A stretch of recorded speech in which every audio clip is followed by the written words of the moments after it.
Ninguém sabia curar o rico doente. Mas um marceneiro nota algo estranho e... Roberto Cavalcanti era conhecido em toda São Paulo como o empresário mais poderoso do ramo de construção civil, dono de uma fortuna estimada em bilhões de reais. Há 4 meses estava confinado no quarto presidencial do Hospital das Clínicas, incapaz de falar ou comer normalmente, enquanto os melhores médicos do país não conseguiam descobrir o que causava sua misteriosa paralisia da mandíbula. Foi nesse cenário de desespero que João Santos, um marceneiro humilde de 45 anos, pai de 3 filhos, entrou no quarto 1204 carregando sua caixa de ferramentas. Ele havia sido chamado apenas para consertar o armário embutido, que estava com a porta emperrada. Mas ao observar o paciente que jazia imóvel na cama, algo chamou sua atenção. Era a maneira estranha como o homem tentava mover a boca sempre que sua esposa saía do quarto, como se quisesse dizer algo urgente. "Bom dia, seu Roberto", disse João cumprimentando respeitosamente enquanto organizava suas ferramentas. "Vim arrumar seu armário aqui." O empresário apenas conseguiu emitir um som abafado, seus olhos se movendo de forma ansiosa entre João e a porta do quarto. Cristina Cavalcanti, uma mulher elegante de 52 anos, cabelos loiros perfeitamente arrumados, entrou naquele momento com um sorriso que não chegava aos olhos. "Ah, você deve ser o marceneiro", disse ela, ajeitando o colar de pérolas no pescoço. "Por favor, seja rápido. Meu marido precisa de silêncio para se recuperar." "Claro, senhora. Vou trabalhar bem baixinho", respondeu João, notando como os olhos de Roberto se moveram rapidamente em direção à esposa quando ela falou em recuperação.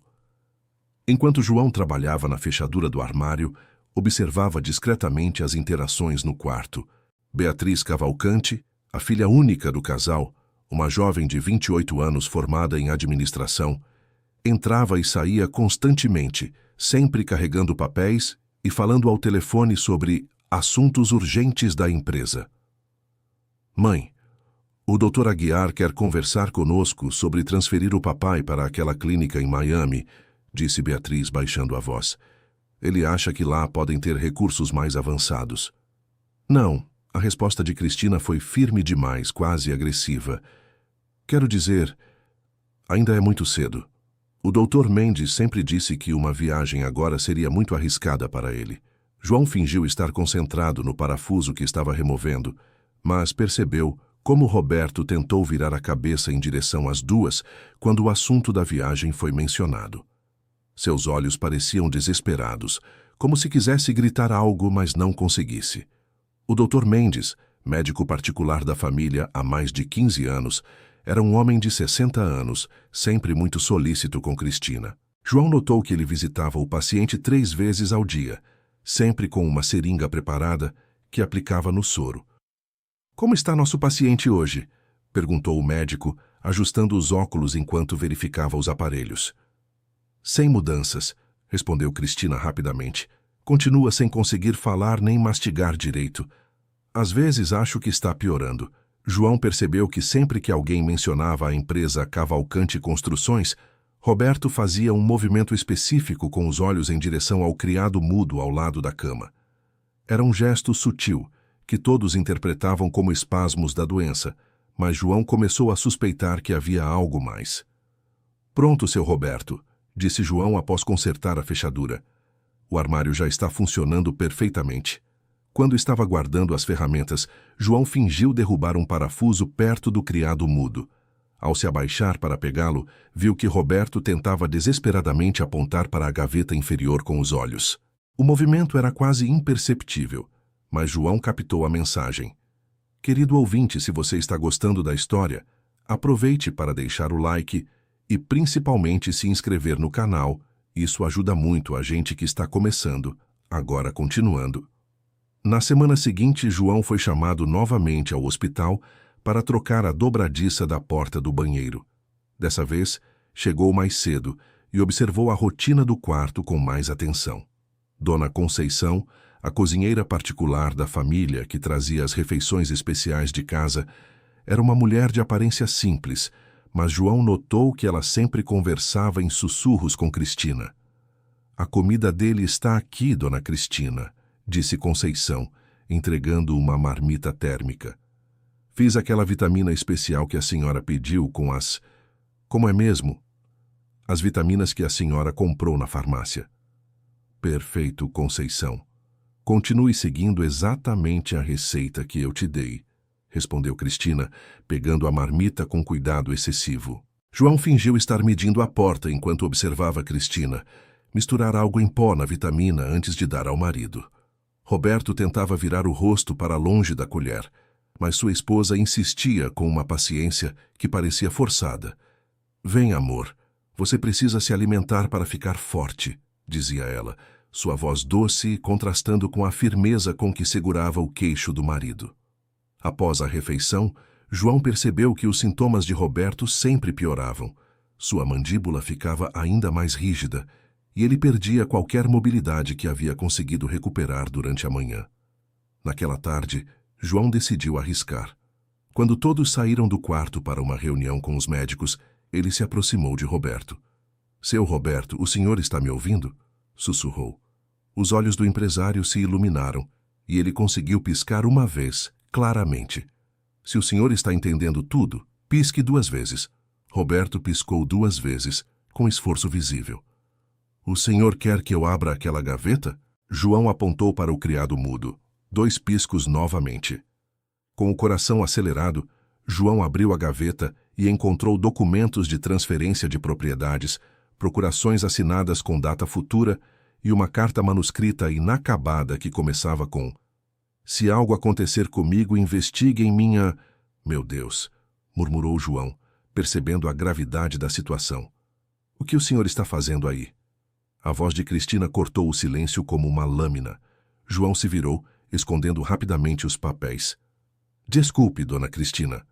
O parafuso caiu aqui atrás e eu estava procurando. Não mexa nas coisas pessoais do meu marido, disse ela, sua voz gelada. Termine seu trabalho e se retire. O nervosismo de Cristina era evidente.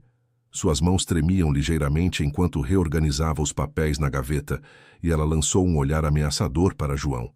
Naquela noite, João não conseguiu dormir. Sua esposa, Maria, notou sua inquietação. João, o que foi? Você está diferente desde que voltou do hospital. Maria, eu acho que presenciei algo muito errado. Aquele homem rico, ele não está doente. Alguém está fazendo mal para ele. João, você tem certeza? Essas são pessoas muito poderosas. Talvez seja melhor não se meter. Mas e se fosse comigo? E se alguém estivesse me envenenando e você soubesse? Não ia querer que alguém me ajudasse? Maria suspirou, conhecendo o coração bondoso do marido. Você precisa ter muito cuidado. Promete?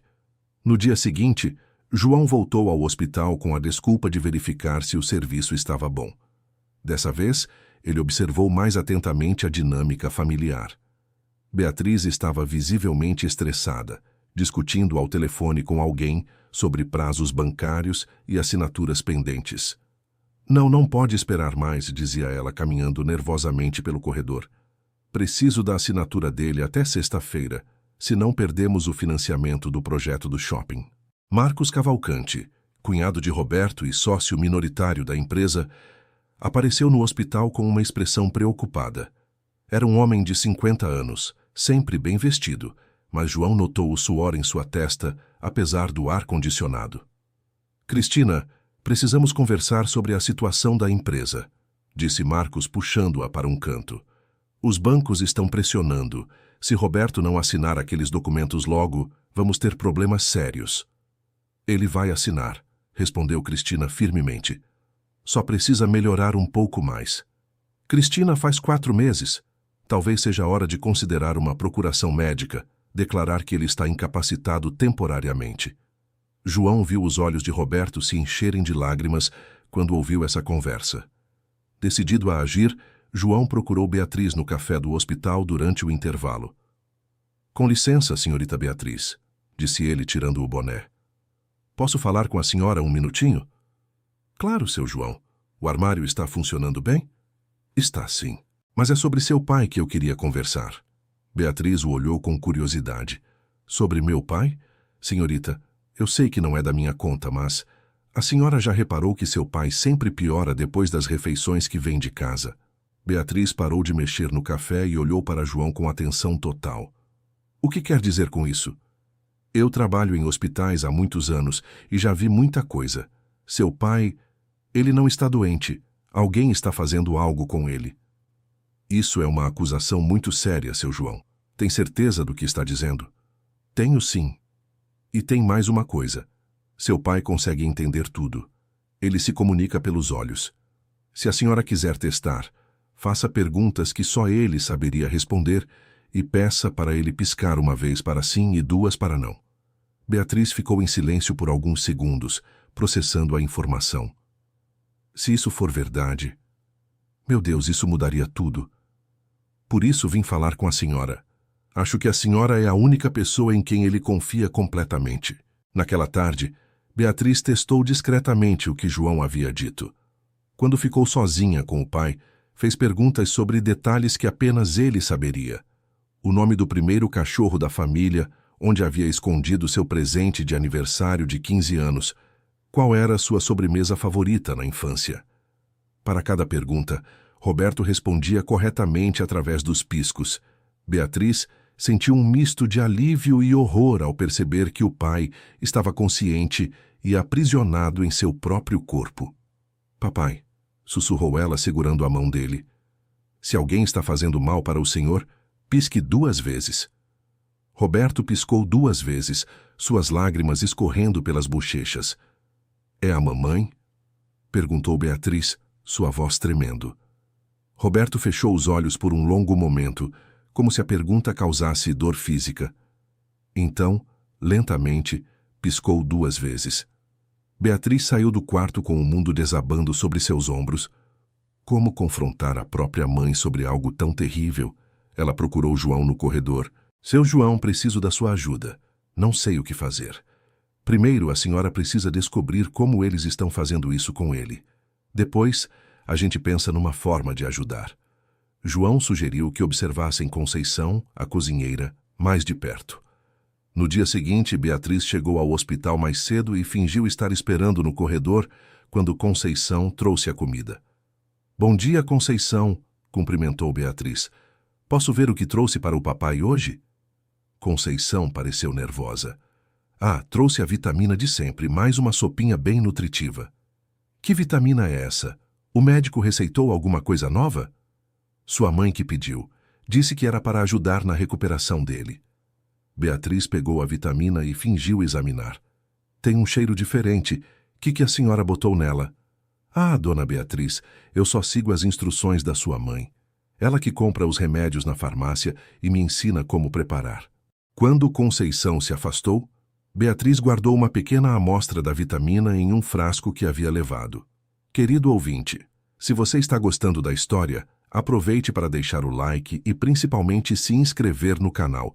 Isso ajuda muito a gente que está começando, agora continuando.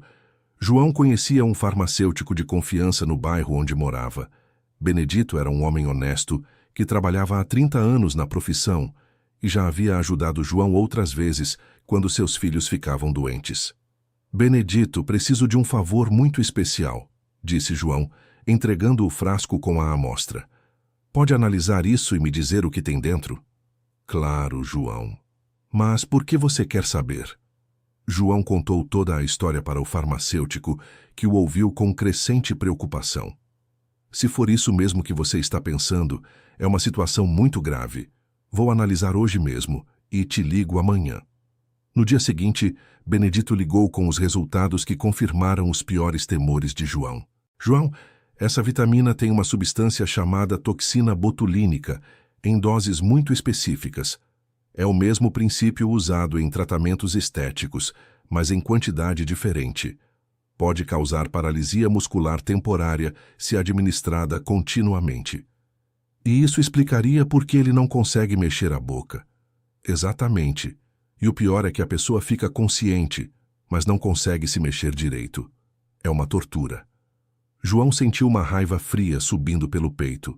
Como alguém podia fazer isso com outro ser humano, ainda mais com o próprio marido? Ele procurou Beatriz novamente e compartilhou os resultados. A jovem ficou pálida. Meu Deus, seu João, minha mãe está envenenando meu pai há meses. Agora precisamos pensar numa forma de parar isso sem colocar a vida dele em risco. Mas por que ela faria isso? Eles são casados há 30 anos. João lembrou dos documentos que havia visto na gaveta. Senhorita Beatriz, acho que tem a ver com dinheiro. Seu pai estava tentando me mostrar uns papéis. Talvez ele tenha descoberto alguma coisa antes de ficar doente. Beatriz decidiu investigar os negócios da família com mais cuidado. Ela tinha acesso aos sistemas da empresa e começou a revisar as contas dos últimos meses. O que descobriu a chocou profundamente. Marcos, seu tio, havia feito uma série de empréstimos pessoais usando as propriedades da empresa como garantia.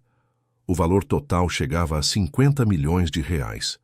Além disso, Cristina havia aberto várias contas em seu nome e transferido quantias significativas da conta conjunta que mantinha com Roberto. Mas a descoberta mais perturbadora foi um documento de compra de uma clínica psiquiátrica particular em Miami, feita em nome de Cristina 3 semanas antes de Roberto adoecer. Ela planejou tudo, murmurou Beatriz, sentindo náuseas. Ela queria declarar meu pai mentalmente incapaz e interná-lo longe de todos. João encontrou Beatriz chorando no café do hospital. Senhorita, descobriu alguma coisa? Entre lágrimas, Beatriz contou tudo o que havia encontrado. Seu João, não sei mais em quem confiar. Minha própria mãe. Como ela pôde fazer isso? Às vezes a ganância faz pessoas boas virarem monstros, disse João, colocando a mão no ombro da jovem em um gesto paternal.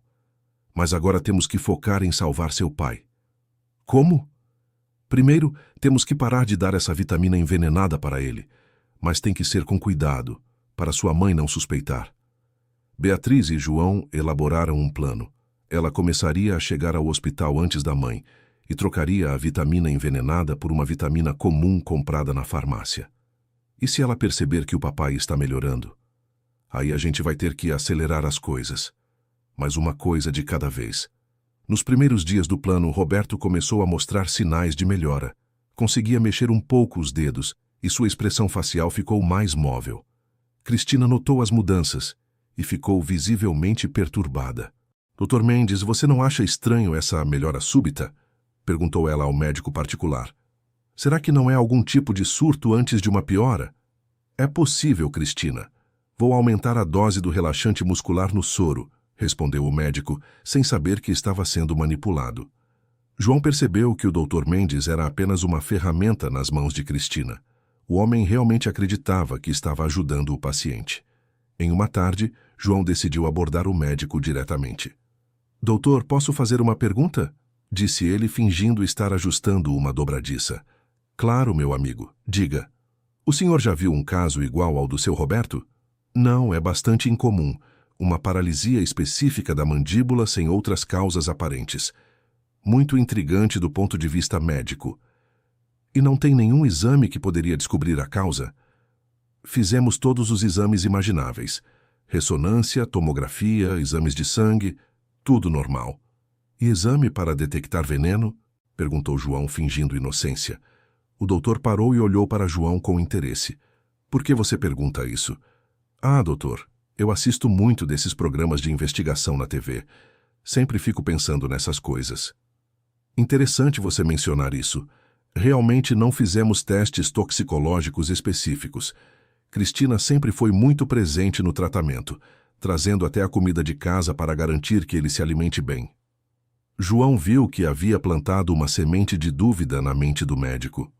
No dia seguinte, o Dr. Mendes solicitou uma bateria de exames toxicológicos para Roberto, alegando que queria descartar todas as possibilidades. Cristina ficou visivelmente nervosa com o pedido. Mas, doutor, por que esses exames agora? Roberto está até melhorando. Exatamente por isso, Cristina. Quero entender o que está causando essa melhora para poder replicar o tratamento. João e Beatriz sabiam que tinham pouco tempo. Se os exames não detectassem mais a toxina botulínica no organismo de Roberto, Cristina poderia tentar outra forma de prejudicá-lo. Naquela noite, Beatriz confrontou a mãe em casa. Mãe, Precisamos conversar sobre o papai. O que há, filha? Perguntou Cristina, sem levantar os olhos da revista que estava lendo. Acho que o papai está sendo envenenado. Cristina congelou por um segundo antes de forçar uma risada. Beatriz, que imaginação é essa? Seu pai está doente, você sabe disso. Mãe, eu sei da toxina botulínica na vitamina. Sei dos documentos que o papai estava tentando me mostrar. Sei de tudo. O rosto de Cristina mudou completamente.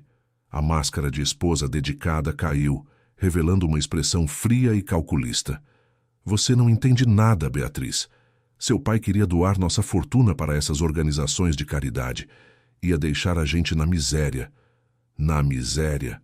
Mãe, mesmo doando metade dos bens, ainda ficaríamos ricos. Rico para você é fácil falar. Você nunca teve que lutar por nada na vida. Mas eu vim da pobreza e sei o que é não ter nada. Não vou voltar para lá. E o tio Marcos? Ele também está envolvido? Cristina hesitou antes de responder. Marcos tem dívidas. Pessoas perigosas estão cobrando. Se seu pai descobrisse, mandaria ele embora da empresa e ele perderia tudo. Então vocês decidiram acabar com a vida do papai? Não acabar. Apenas controlá-lo até conseguirmos resolver nossa situação financeira. Depois a gente pararia com os remédios e ele melhoraria. 4 meses, mãe. 4 meses ele está sofrendo.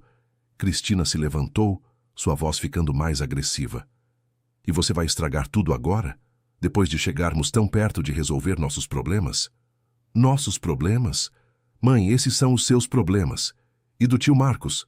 O papai não tem nada a ver com isso.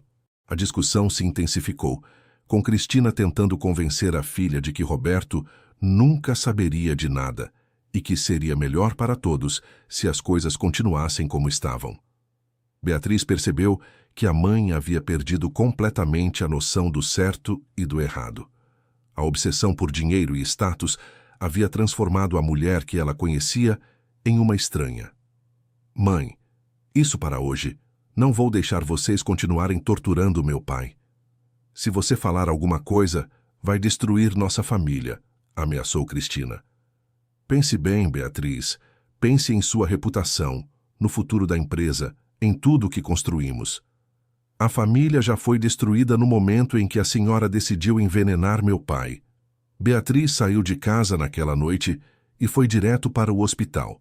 Precisava proteger o pai e tinha certeza de que Cristina tentaria algo desesperado agora que havia sido descoberta. Encontrou João terminando um serviço em outro andar. Seu João, confrontei minha mãe, ela confessou tudo. E agora? Agora ela sabe que eu descobri. Tenho medo do que ela possa fazer. João pensou por um momento. Senhorita, acho que chegou a hora de envolver a autoridade médica. O Dr. Mendes é um homem honesto. Se a gente explicar tudo para ele, ele vai nos ajudar. No dia seguinte, Beatriz e João procuraram o Dr. Mendes juntos. O médico os recebeu em seu consultório. Doutor, precisamos contar uma coisa muito grave sobre meu pai, começou Beatriz. Durante 1 hora, eles relataram tudo. As observações de João, os testes da vitamina, as descobertas financeiras e, finalmente, a confissão de Cristina. O Dr. Mendes ficou pálido. Meu Deus! Isso significa que eu estive participando involuntariamente de... O senhor não sabia, doutor, disse João. O senhor também foi enganado. Mas agora sabemos, completou Beatriz, e precisamos salvar meu pai. O médico imediatamente suspendeu todos os medicamentos que havia sido instruído por Cristina a administrar e solicitou que uma enfermeira de sua total confiança ficasse responsável pela alimentação de Roberto. Querido ouvinte, se você está gostando da história, aproveite para deixar o like e principalmente se inscrever no canal. Isso ajuda muito a gente que está começando, agora continuando. Quando Cristina chegou ao hospital naquela tarde com a vitamina de sempre, foi interceptada pelo Dr. Mendes. Cristina, precisamos conversar sobre o tratamento do Roberto. Claro, doutor. O que foi? Decidi mudar completamente o protocolo. A partir de hoje, ele vai receber apenas medicação hospitalar. Nada mais de casa. Mas, doutor, a vitamina está ajudando tanto. Cristina, Os exames toxicológicos que solicitei detectaram substâncias que não deveriam estar no organismo do Roberto, substâncias que causam paralisia muscular. O rosto de Cristina ficou branco. Não entendo o que o senhor está dizendo. Acho que entende, sim, e acho que chegou a hora de explicar algumas coisas. Confrontada com as evidências médicas, Cristina tentou uma última cartada. Alegou que estava seguindo instruções de outro médico que acreditava estar ajudando o marido, que não sabia que as substâncias poderiam fazer mal. Mas suas mentiras se contradiziam, e logo ficou claro que ela sabia exatamente o que estava fazendo. O Dr. Mendes a proibiu de trazer qualquer comida ou medicamento para Roberto e instruiu a segurança do hospital a monitorar suas visitas. Desesperada, Cristina procurou Marcos. Deu tudo errado, Marcos. Eles descobriram sobre a vitamina. Como assim descobriram? Você me disse que era impossível. Foi aquele marceneiro maldito. Ele percebeu alguma coisa e contou para a Beatriz. E agora? Eu devo 15 milhões para pessoas que não brincam em serviço, Cristina. Temos que acelerar a transferência para Miami hoje mesmo. Mas como? O Roberto está melhorando. Não conseguimos mais dizer que ele está em estado vegetativo. Então vamos ter que criar uma emergência médica. Alguma coisa que justifique a transferência imediata. Marcos olhou para a cunhada com horror. Cristina, até onde você pretende ir? Até onde for necessário para salvar nossa vida. João, que estava trabalhando no corredor próximo ao local onde eles conversavam, ouviu fragmentos da conversa. Correu para encontrar Beatriz. Senhorita, eles estão planejando alguma coisa para hoje. Ouvi sua mãe falando em transferir seu pai para Miami hoje mesmo. Mas como? O Dr. Mendes nunca autorizaria uma transferência agora. Acho que eles vão tentar forçar uma situação de emergência. Beatriz correu para o quarto do pai e encontrou Roberto visivelmente melhor. Ele já conseguia mexer os dedos das mãos e havia recuperado parte dos movimentos faciais. Papai, consegue me ouvir claramente? Roberto conseguiu emitir um som baixo que parecia um sim. A mamãe e o tio Marcos estão tentando te transferir para fora do país. Preciso te proteger. Os olhos de Roberto se encheram de lágrimas de gratidão. Ele conseguiu sussurrar com dificuldade. Obrigada, minha filha. Eram as primeiras palavras que ele conseguia falar em 4 meses. Beatriz chamou imediatamente o Dr. Mendes, que ficou emocionado ao ouvir o paciente falar. É um milagre, Beatriz. A recuperação está sendo muito mais rápida do que eu esperava. Mas a alegria durou pouco. Cristina chegou ao hospital com uma ambulância particular e 2 médicos que ela alegava serem especialistas em casos neurológicos. Dr. Mendes, esses colegas vieram examinar Roberto e concordaram que ele precisa de um tratamento específico, que só está disponível em Miami. Cristina, Roberto está melhorando. Não há necessidade de transferência. Doutor, com todo respeito, eu sou a esposa dele e tenho direito legal de decidir sobre seu tratamento. Os médicos que Cristina havia trazido eram, na verdade, funcionários da clínica de Miami que ela havia comprado. Eles tinham documentos forjados que declaravam Roberto em estado crítico e necessitando transferência imediata. Beatriz percebeu que estava acontecendo algo errado quando viu os homens preparando uma sedação muito forte para o pai.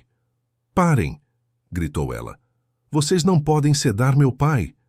Senhorita, sou médico há 20 anos, mentiu um dos homens. Seu pai precisa ser estabilizado para a viagem.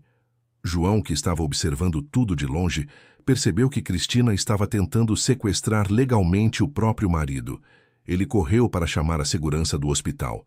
Seguranças, tem alguma coisa errada acontecendo no quarto 1204. A esposa do paciente está tentando levá-lo embora contra a vontade dele. Quando a segurança chegou ao quarto, encontraram Roberto tentando se debater na maca, claramente tentando resistir à sedação. Parem tudo, ordenou o chefe de segurança. Ninguém sai daqui até esclarecermos essa situação. Cristina tentou argumentar que tinha direitos legais, mas Roberto, com grande esforço, conseguiu dizer: Não, quero ir. A declaração do próprio paciente mudou tudo. Os falsos médicos foram descobertos, quando não conseguiram apresentar registros válidos no conselho médico. Marcos, percebendo que o plano havia fracassado, tentou fugir do hospital, mas foi interceptado pela segurança. O Dr. Mendes assumiu completamente o controle médico da situação e proibiu qualquer tentativa de transferência até Roberto estar completamente recuperado e capaz de tomar suas próprias decisões. Nas semanas seguintes, com a interrupção completa dos venenos, Roberto recuperou gradualmente suas capacidades. Primeiro voltou a falar claramente, depois a movimentar braços e pernas e, finalmente, a comer normalmente. Durante sua recuperação, ele contou para Beatriz e João toda a verdade sobre o que havia descoberto antes de adoecer. Eu estava revisando as contas da empresa quando percebi que Marcos havia feito empréstimos irregulares, disse Roberto, sua voz ainda um pouco fraca, mas clara. Quando confrontei Cristina sobre algumas transferências estranhas, ela ficou muito nervosa. E aí o senhor começou a desconfiar? Perguntou João. Sim. Comecei a investigar por conta própria e descobri que Cristina estava planejando me internar numa clínica psiquiátrica para tomar controle dos meus bens. Por isso o senhor estava tentando escrever aquela carta? Perguntou Beatriz. Exato. Eu queria deixar evidências caso algo acontecesse comigo, mas eles agiram mais rápido do que eu imaginava. Roberto revelou que havia descoberto que Cristina não era a mulher humilde que fingia ser. Ela vinha de uma família rica que havia perdido tudo em maus investimentos quando ela era jovem, e desde então vivia obcecada em nunca mais passar por dificuldades financeiras. O casamento dela comigo nunca foi por amor, disse Roberto com tristeza. Foi sempre por segurança financeira. E quando descobriu que eu planejava doar grande parte da nossa fortuna para projetos sociais, ela entrou em desespero. João, que havia acompanhado toda a recuperação, ficou emocionado ao ver Roberto finalmente livre. Seu Roberto, só fiz o que qualquer pessoa decente faria. João, você salvou minha vida. Literalmente. Se não fosse sua observação e coragem, eu estaria numa clínica psiquiátrica em outro país, sendo drogado até perder completamente a sanidade. Quando Roberto estava completamente recuperado, ele tomou suas decisões sobre o futuro. Primeiro, iniciou o processo de divórcio de Cristina, que havia tentado argumentar que tudo havia sido um mal-entendido e que ela só queria o melhor para a família. Cristina, você me manteve prisioneiro em meu próprio corpo por 4 meses, disse Roberto durante a única conversa que aceitou ter com ela. Isso não foi um mal-entendido. Foi tortura. Roberto, por favor, pense em tudo o que construímos juntos. O que construímos foi baseado em mentiras suas. Você nunca me amou. Só amou meu dinheiro. Cristina foi processada por tentativa de envenenamento e fraude, mas Roberto decidiu não buscar a pena máxima. Em vez disso, ela recebeu uma pena de prisão de 2 anos em regime semiaberto e a proibição de se aproximar dele. Marcos também foi processado pelos empréstimos irregulares e pela participação no esquema. Ele recebeu uma pena similar e foi obrigado a devolver todo o dinheiro que havia desviado. O Dr. Mendes, embora tenha sido involuntariamente usado no esquema, sentiu-se responsável e decidiu doar 1 ano de seus honorários para pesquisas sobre envenenamento médico. Nunca mais quero ser enganado dessa forma, disse ele para Roberto. A partir de agora, vou questionar tudo e verificar independentemente qualquer medicação ou tratamento. Conceição, a cozinheira, foi perdoada por Roberto quando ficou claro que ela realmente acreditava estar preparando vitaminas para ajudar na recuperação. Cristina havia mentido para ela também. Dona Conceição, disse Roberto, a senhora também foi vítima desse esquema. Cristina manipulou sua boa intenção. A cozinheira, chorando, pediu perdão. Seu Roberto, se eu soubesse que estava fazendo mal para o senhor... Eu sei, Dona Conceição. A senhora tem um coração bom. Foi por isso que Cristina conseguiu usá-la. Com sua vida de volta aos trilhos, Roberto cumpriu sua promessa original de usar parte de sua fortuna para projetos sociais. Mas agora tinha um projeto muito específico em mente.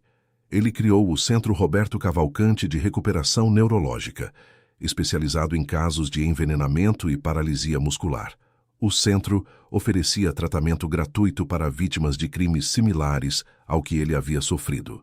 Quero que minha experiência sirva para ajudar outras pessoas que passem por situações parecidas, disse ele na inauguração do centro. João foi convidado para ser o coordenador de manutenção do centro, mas seu papel foi muito além disso. Roberto o considerava seu conselheiro e amigo mais próximo. João, você viu a verdade quando todos os médicos e especialistas estavam cegos, disse Roberto. Isso me ensinou que, às vezes, a sabedoria não vem dos diplomas, mas da humanidade e observação cuidadosa. João aceitou o cargo, mas com uma condição. Seu Roberto, eu aceito, mas quero continuar fazendo serviços pequenos nos hospitais da cidade. Nunca se sabe quando outra pessoa pode precisar de alguém que observe o que os outros não veem. Beatriz assumiu completamente os negócios da família, implementando mudanças que seu pai havia planejado há anos. Ela criou um programa de responsabilidade social na empresa e estabeleceu um fundo de emergência para funcionários em dificuldades. Papai, aprendi que sucesso não é só acumular riqueza, disse ela. É usar essa riqueza para fazer diferença na vida das pessoas. A relação entre pai e filha se fortaleceu enormemente após a experiência traumática.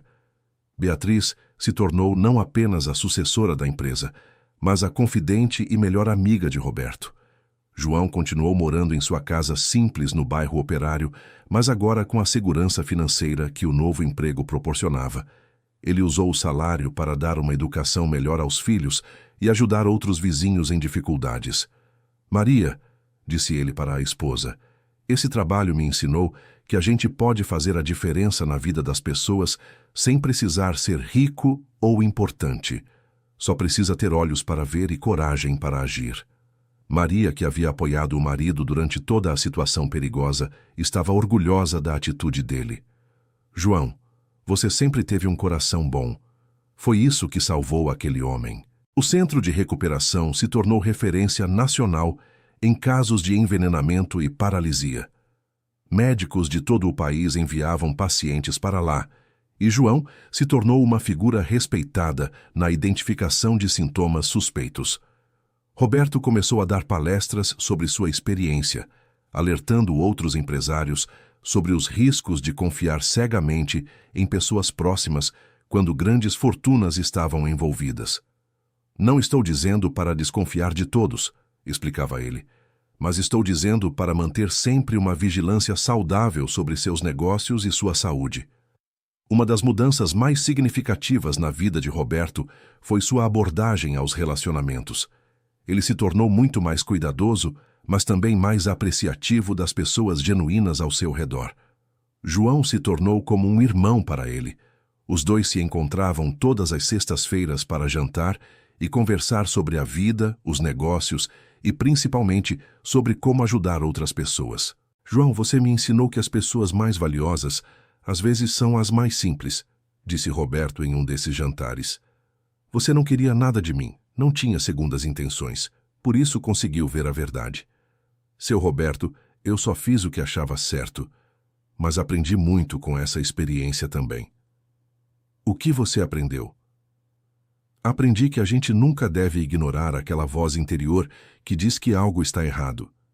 E aprendi que, às vezes, uma pessoa simples pode ver coisas que pessoas importantes não conseguem ver.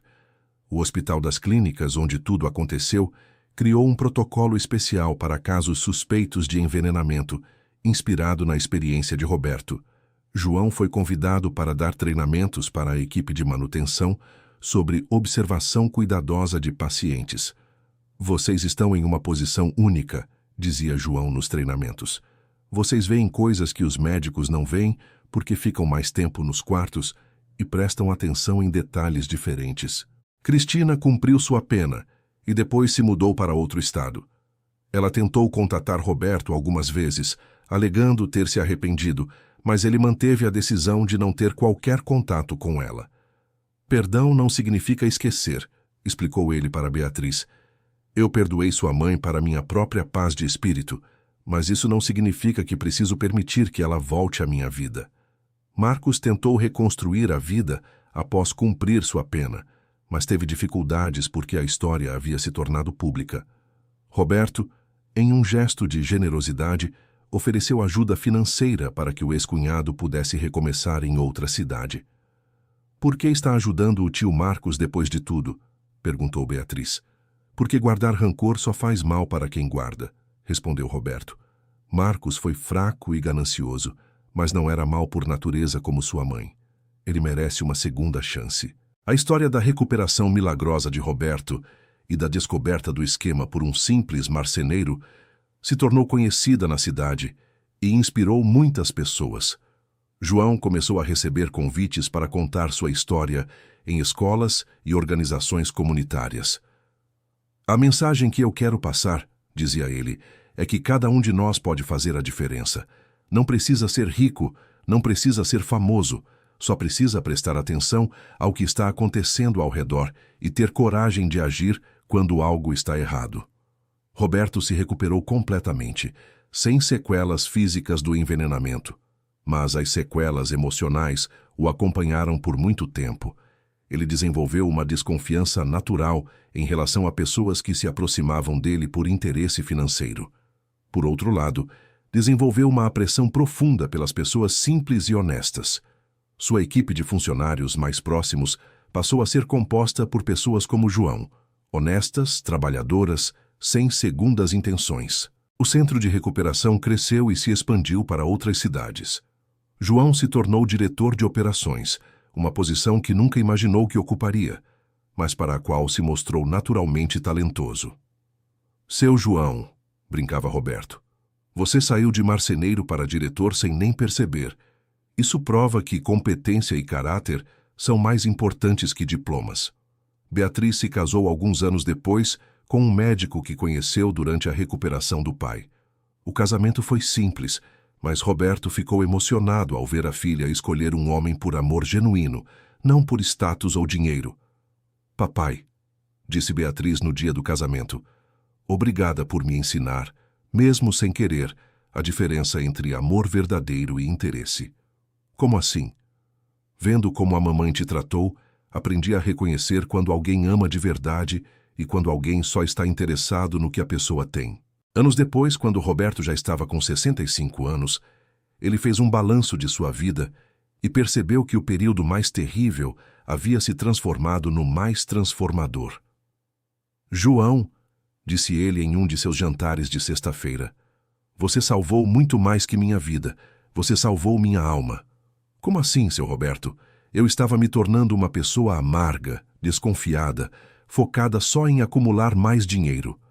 Aquela experiência, por mais terrível que tenha sido, me ensinou o que realmente importa na vida. E o que importa? Relacionamentos verdadeiros, propósito, fazer diferença na vida das pessoas. Essas coisas que você sempre soube e que eu tive que quase perder a vida para aprender." João sorriu. "Sabe, seu Roberto, às vezes acho que a gente se conheceu exatamente no momento certo. O senhor precisava de alguém que visse a verdade, e eu precisava aprender que uma pessoa simples pode fazer coisas importantes." O Centro Roberto Cavalcante se tornou uma das principais instituições de saúde do país. Pacientes vinham de todos os estados para receber tratamento, e a equipe cresceu para incluir os melhores especialistas em neurologia e toxicologia. Mas João sempre fazia questão de que os princípios básicos fossem mantidos: observação cuidadosa, atenção aos detalhes que outros poderiam ignorar e a disposição de questionar quando algo não parecia certo. Roberto criou um fundo de estudos que oferecia bolsas para filhos de funcionários da manutenção hospitalar, inspirado na própria experiência com João. "Talento e inteligência existem em todas as classes sociais", dizia ele. "Às vezes, só falta oportunidade." A amizade entre Roberto e João se tornou lendária no hospital e na comunidade. Pessoas de todas as idades vinham pedir conselhos aos dois, que se complementavam perfeitamente. Roberto com sua experiência empresarial e João com sua sabedoria prática de vida. O Dr. Mendes, profundamente marcado pela experiência, se tornou um dos médicos mais cuidadosos e questionadores do hospital. Ele desenvolveu protocolos de segurança que foram adotados por hospitais em todo o país. Aprendi que confiar é importante, dizia ele, mas verificar é fundamental. Conceição, a cozinheira, foi contratada pelo Centro de Recuperação para preparar refeições especiais para os pacientes. Ela se tornou uma das funcionárias mais queridas, sempre atenta a qualquer sinal de que algo pudesse estar errado com a alimentação dos pacientes. Nunca mais quero ser usada para fazer mal a alguém, dizia ela. Agora sei que preciso questionar tudo, mesmo quando vem de pessoas importantes. A história de Roberto e João inspirou a criação de programas de treinamento em outros hospitais, onde funcionários de todas as áreas aprendiam a identificar sinais suspeitos e a comunicar suas preocupações sem medo de retaliação. Roberto nunca se casou novamente. Ele disse que havia aprendido a ser feliz consigo mesmo e com os relacionamentos verdadeiros que havia construído. A solidão não é não ter ninguém ao lado, filosofava ele. É estar cercado de pessoas falsas. Prefiro estar sozinho com amigos verdadeiros do que acompanhado de interesseiros. João continuou morando na mesma casa, no mesmo bairro, mas agora como uma figura respeitada na comunidade. Ele criou um programa de ajuda aos vizinhos, onde resolvia pequenos problemas de manutenção gratuitamente para famílias carentes. A vida me deu mais do que eu merecia, dizia ele. Agora é minha vez de retribuir. Seus filhos cresceram orgulhosos do pai e 2 deles escolheram carreiras na área da saúde, inspirados pela história que presenciaram. O caçula de João decidiu estudar medicina e sempre dizia que queria ser como o seu Roberto e seu pai, uma pessoa que usa sua posição para ajudar outros. Beatriz teve 3 filhos e fez questão de que conhecessem a história do avô e do tio João, como eles chamavam o marceneiro. Quero que vocês aprendam, dizia ela aos filhos, que heróis não usam capas. Às vezes eles usam macacão de trabalho e carregam caixa de ferramentas. O Centro de Recuperação estabeleceu uma tradição. Todo ano, no aniversário da descoberta do envenenamento de Roberto, eles faziam uma cerimônia em homenagem a observadores cuidadosos, funcionários de hospitais que haviam identificado situações suspeitas e salvado vidas. João sempre ficava emocionado nessas cerimônias ao ver quantas pessoas haviam sido inspiradas por sua história a prestar mais atenção e agir quando necessário. Vocês todos entenderam a mensagem, dizia ele aos premiados. Não importa qual é sua função, vocês podem fazer a diferença na vida de alguém. Roberto criou uma fundação que investigava casos suspeitos de envenenamento em todo o país, oferecendo recursos médicos e legais gratuitamente para vítimas sem condições financeiras. Quantas pessoas devem estar passando pelo que eu passei, dizia ele, sem ninguém como João para perceber que algo está errado. A fundação salvou dezenas de vidas nos primeiros anos de funcionamento, identificando casos de envenenamento que haviam sido diagnosticados erroneamente como doenças raras.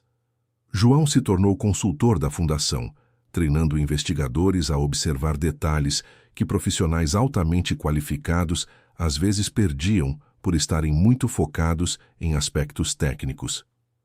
A especialização é importante, ensinava ele, mas às vezes é o olhar simples que vê o que está óbvio. Com o passar dos anos, a história se transformou em livro, depois em documentário e, finalmente, em filme. Roberto e João insistiram que todos os lucros fossem destinados a programas de saúde pública. Não queremos ganhar dinheiro com nossa história, disse Roberto. Queremos que ela continue salvando vidas. O filme foi um sucesso, não tanto pelos elementos dramáticos, mas pela mensagem de esperança e pela prova de que pessoas comuns podem realizar feitos extraordinários. João, que nunca havia imaginado que sua vida viraria filme, brincava. Minha Maria sempre disse que eu era teimoso para notar coisas. Agora vem gente do mundo todo perguntar como eu faço isso. O segredo, ele explicava, não era nenhuma habilidade especial. É só se importar de verdade com as pessoas e prestar atenção no que elas estão tentando dizer, mesmo quando não conseguem falar. Roberto, aos 70 anos, Continuava ativo na direção da fundação e do centro de recuperação. Sua saúde era perfeita, sem qualquer sequela do envenenamento. As pessoas perguntam se eu tenho raiva do tempo que perdi, dizia ele. Mas eu não perdi tempo. Eu ganhei uma nova perspectiva de vida. João, também envelhecendo bem, continuava fazendo pequenos serviços de manutenção, mesmo não precisando financeiramente. É minha forma de continuar observando, explicava. Nunca se sabe quando alguém pode precisar de ajuda. A amizade entre os dois permaneceu forte até o final de suas vidas. Eles se encontravam religiosamente todas as sextas-feiras, agora acompanhados pelos filhos e netos de ambos. Tio João, perguntava uma das netas de Roberto, como você sabia que o vovô estava bem por dentro, mesmo quando ele não conseguia falar? Porque os olhos não mentem, minha querida, respondia João. E o seu avô tinha olhos de quem estava desesperado para contar a verdade. A história do empresário e do marceneiro se tornou um símbolo de que a verdade sempre encontra uma forma de vir à tona, especialmente quando há pessoas dispostas a vê-la e agir sobre ela.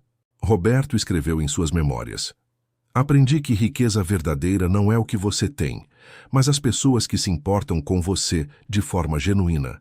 João me salvou sem querer nada em troca. Essa é a definição de um amigo verdadeiro. João, em sua própria biografia simples, escreveu: descobri que Deus usa pessoas comuns para fazer coisas importantes. Só precisamos estar dispostos a enxergar e a agir quando nossa consciência nos chama. A última conversa registrada entre os dois amigos, quando ambos já estavam com mais de 80 anos, resumiu a essência de toda a jornada. João, se você pudesse voltar no tempo, faria tudo de novo? Claro, seu Roberto. Mas, na verdade, não fiz nada demais. Só prestei atenção. Prestou atenção e teve coragem de agir. Isso fez toda a diferença. E o senhor? Faria alguma coisa diferente? Sim. Teria prestado mais atenção nas pessoas desde o início. Teria valorizado mais as amizades verdadeiras. Mas pelo menos aprendi isso ainda em tempo de aproveitar. Eles riram juntos, como faziam há mais de 30 anos, desde aquele dia no hospital, quando um marceneiro simples notou algo que os melhores médicos não conseguiram ver. Fim da história. E você, querido ouvinte, o que achou dessa história sobre coragem, amizade verdadeira e a importância de prestar atenção aos detalhes? Conte nos comentários se já presenciou alguma situação onde uma pessoa simples fez toda a diferença. Se inscrevam no canal para mais histórias tocantes.